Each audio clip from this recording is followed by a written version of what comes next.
இந்த வழக்க பார்த்தீங்க அப்படின்னா, மெட்ராஸ் கவர்மெண்ட் ஸ்ரீமதி செம்பகம் துரைராஜன் அப்படிங்கிற ஒரு பெண்மணி.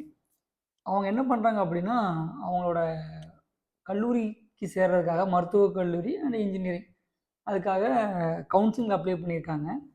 ஆனால் அந்த இடஒதுக்கீடு 1927 வந்து ஒரு ஜிஓ பாஸ் பண்ணியிருப்பாங்க, கம்யூனல் ஜிஓ. ஓகேங்களா?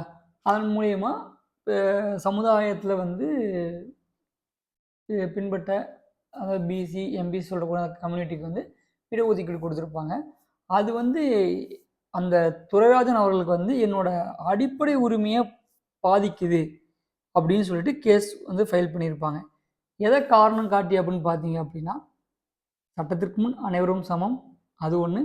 இன்னொன்று ஆர்டிகல் 15 அப்படிங்கிறது வந்து ஜாதி, மத, இன, பாலினம், பிறப்பிடம் அடிப்படையில் பாகுபாடு காட்டக்கூடாது அப்படிங்கிற கான்செப்டை வந்து அவங்க சொல்லி எனக்கு என்னோட அடிப்படை உரிமை பாதிக்குது அப்படிங்கிற மாதிரி இந்த கேஸ் வந்து ஃபைல் பண்ணியிருப்பாங்க.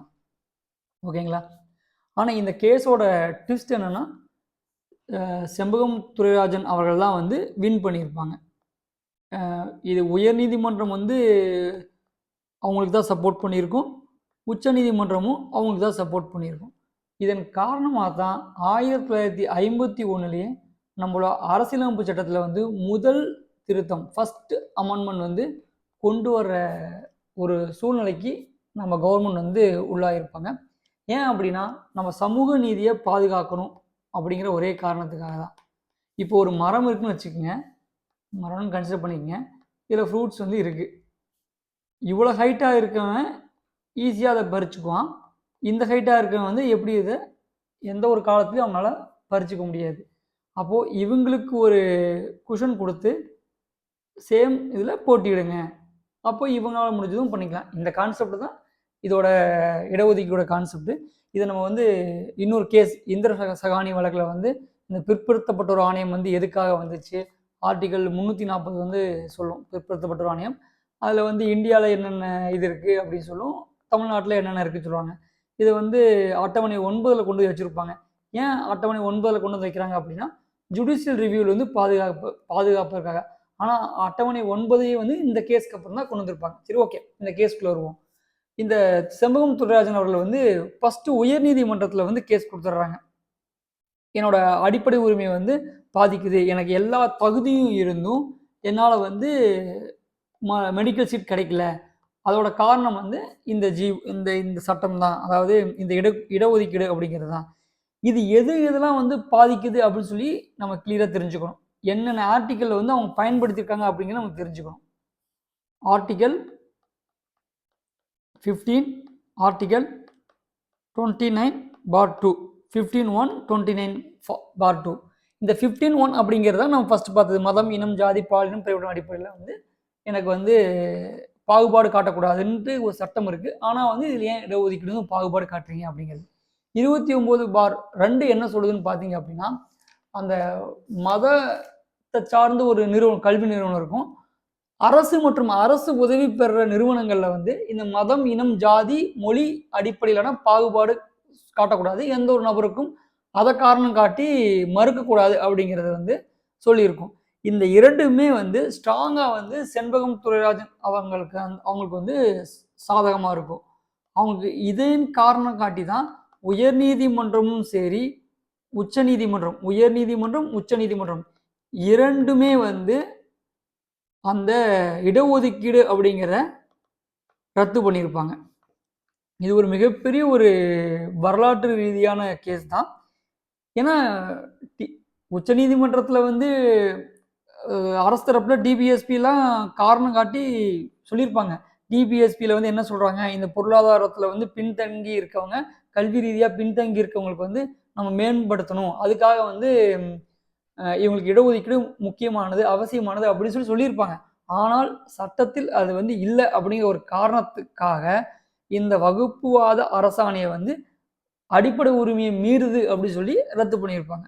சரி, ஓகே, இது அந்த கேஸ் முடிஞ்சு போச்சு. ஆனால் இந்த கேஸ்னால என்ன ஒரு மாற்றம் வந்துச்சு அப்படிங்கிறது தான் ரொம்ப ரொம்ப இம்பார்ட்டன்ட்.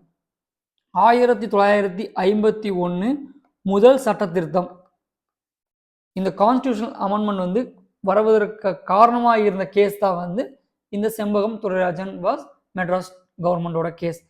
இது மூலிமா என்னத்தை கொண்டு வந்திருப்பாங்க அப்படின்னு பார்த்தீங்க அப்படின்னா 15ல் 4th பாயிண்ட் கொண்டு வந்திருப்பாங்க. அது என்ன சொல்லுது? சமூக மற்றும் கல்வி ரீதியாக பின்தங்கியவர்களுக்கு மேம்பாடுக்காக இடஒதுக்கீடு கொடுக்கலாம் அப்படிங்கிறத சேர்த்துருப்பாங்க. இது ஒரு பாயிண்ட், ரொம்ப ரொம்ப இம்பார்ட்டண்டான பாயிண்ட் வந்து உள்ளே சேர்த்துருக்காங்க. இது வந்து எதுக்காக பார்த்தீங்க அப்படின்னா தாழ்த்தப்பட்ட, அதாவது பின்தங்கியவங்களுக்கு வந்து ஒரு வாய்ப்பு கொடுக்கணும் அப்படிங்கிறது. இன்னொரு ப்ரீவியஸ் இயர் கொஸ்டினில் ஒரு கொஸ்டின் கேட்டிருப்பாங்க. ஆர்டிக்கல் 15 நம்ம எல்லாருமே இந்த பாகுபாடு காட்ட தடைங்கிறது தான் மைண்டில் இருக்கும். பெண் கல்விக்கு முக்கியத்துவம் அளித்த ஆர்டிக்கல் எது, முக்கியத்துவம் அளிக்கும் ஆர்டிக்கல் எதுன்னு சொல்லி கொடுத்துட்டு கீழே இந்த இதெல்லாமே கொடுத்துருப்பாங்க. அதில் ஆர்டிக்கல் 15ங்கிறது தான் கரெக்ட். இது எது சொல்லுதுன்னு பார்த்தீங்கன்னா ஆர்டிக்கல் 15/3 அப்படிங்கிற ஒரு இது சொல்லுது. பெண்கள் மற்றும் குழந்தைகள் மேம்பாடு அப்படிங்கிறது. இதெல்லாம் உள்ளாட்சி இடஒதுக்கீடு வரும், பெண்களுக்கான மேம்பாடுக்கு, அதாவது கல்விக்கான மேம்பாட்டுக்கு இதுக்குள்ள தான் வரும். இதை நோட் பண்ணிக்கங்க. இது வந்து ப்ரீவியஸ் இயர் கொஸ்டின். நம்ம எல்லாமே டீட்டெயிலாக படிச்சிருப்போம். 14 அனைவருக்கும் சமம், 15 பாகுபாடு காட்ட தடை, இந்த மாதிரி யோசிச்சுட்டு இருக்கும்போது இந்த மாதிரி ஒரு சில கொஸ்டின் உள்ள நமக்கு வந்து கேட்டுருவாங்க.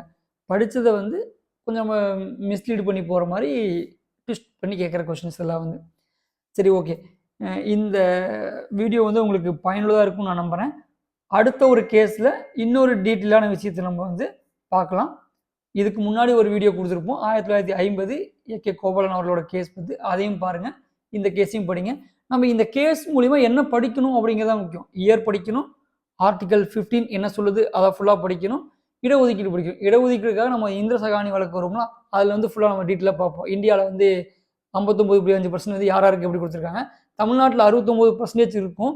இது வந்து 1963 ஒரு சுப்ரீம் கோர்ட் ஆர்டர் வந்திருக்கும். 1963 என்ன சொல்லியிருப்பாங்க அப்படின்னா 50% வந்து விழுக்காட்டை வந்து தாண்டி இருக்கக்கூடாதுன்னு சொல்லி ஒரு கேஸ் வந்து தீர்ப்பு கொடுத்துருப்பாங்க. அதன் காரணம் காட்டி நம்ம அட்டவணை 9 இந்த லேண்ட் ரிஃபார்ம் சொல்லுவாங்க பார்த்தீங்களா, அந்த லேண்ட் ரிஃபார்ம்னு இந்த அட்டவணையில் வந்து பார்த்தீங்கன்னா இந்த ஜுடிஷியல் ரிவ்யூ வந்து பண்ண முடியாதுன்னு காரணத்துக்காக கவர்மெண்ட்ஸ் வந்து இந்த மாதிரி மாநில கவர்மெண்ட்லாம் வந்து ஒரு பெனிஃபிட் எடுத்துக்கிறதுக்காக இந்த மாதிரி ஒரு கேள்விக்கு உள்ளாக்கிற விஷயத்தை வந்து அதில் கொண்டு போய் வச்சுருப்பாங்க. நம்ம தமிழ்நாடு இடஒதுக்கீடு 69%ம் இந்த அட்டவணை 9 தான் இருக்குது. ஆனால் அட்டவணை 9 அப்படிங்கிறது லேண்ட் ரிஃபார்ம் பற்றி சொல்கிறது. இதில் வந்து ஜுடிஷியல் ரிவ்யூ பண்ண முடியாது அப்படின்ட்டு அதில் இருக்கும். அதுக்காக கொண்டு வந்திருப்பாங்க.